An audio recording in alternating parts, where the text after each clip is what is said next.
Everyone, সবাই কেমন আছো? আশা করি তোমরা খুব ভালো আছো। আমরাও খুব ভালো আছি। আজকে আমাদের বাড়িতে চিকেন রান্না হবে। কীভাবে রান্না হচ্ছে চলো দেখাই। তো গাইস, আমার দাদি এখন পেঁয়াজটা ছিঁড়ে নিচ্ছে, তারপর কেটে নেবে পেঁয়াজ। তো গাইস, পেঁয়াজটা কাটুক। কত সুন্দরভাবে আমার দাদি পেঁয়াজটা কাটছে দেখো। তো গাইস, আমাদের পেঁয়াজ কাটা অনেকটা কমপ্লিট হতে চলে এসছে। তো চলো এবার আমরা রান্নাঘর যাই। তো গাইস, রান্নাঘর আমরা চলে এসেছি। কীভাবে চিকেনটা রান্না হচ্ছে চলো দেখি। প্রথমে তেল দিয়ে দিয়েছে, গরম হয়ে যাবে। তারপর গরম মশলা আর এলাচ দিয়ে দিবে। তারপর তেজপাতা দিয়ে দিবে। তারপর পেঁয়াজটা দিয়ে দিবে। পেঁয়াজটা একটু ভেজে নিতে হবে লাল করে। তারপর নেড়ে নিল আমার দাদি পেঁয়াজটা। তো গাইস, আমার দাদি পেঁয়াজটা ভেজে নিচ্ছে লাল করে। তো লাল হয়ে যাবে, তারপর দেখি দাদি কি কি দিচ্ছে পেঁয়াজের ওপরে। গাইস, পেঁয়াজের ওপরে আমরা মাংসটা দিয়ে দিলাম। তারপর মাংসটা আমরা নেড়ে নিচ্ছি দেখো। আর তোমরা ট্রাই করতে পারো, খুবই সহজ। তারপর আমরা নুন দিয়ে দিলাম গাইস পরিমাণ মতো। তারপর হলুদ দিয়ে দিলাম।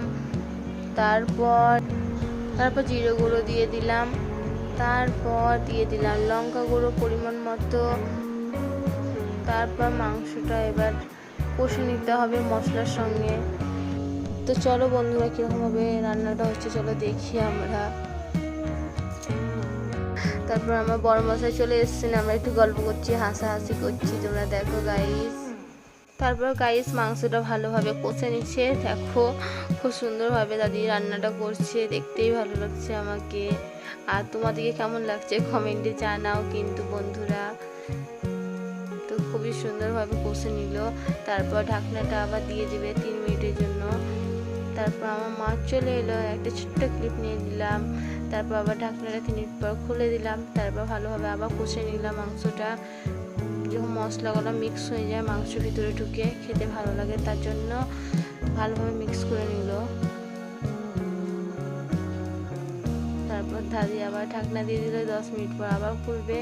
ঢাকনাটা দিয়ে দাদি আমাকে হাই করছে ক্যামেরার সামনে। তারপর 10 মিনিট পর ঢাকনাটা খুলে দিল। তারপর চিকেনের কালারটা সত্যি অসাধারণ চলে এসছে, খুবই সুন্দর লাগছে দেখে। তো দাদি বলছে শিখেলে ভালোভাবে দেখ। তারপর দাদি খুব আমার সঙ্গে গল্প করছিল, হাসাহাসি করছিল, লজ্জাও করছে কীরকম হবে রান্নাটা কে জানি। তো তোমরা কমেন্টে জানাবে কীরকম হচ্ছে। তো তারপর জল দিয়ে দিল মাংসতে। তোমরা পারলে কষাও করতে পারো, জলও দিতে পারো, যেটা ভালো লাগে সেটা করতে পারো গাইস।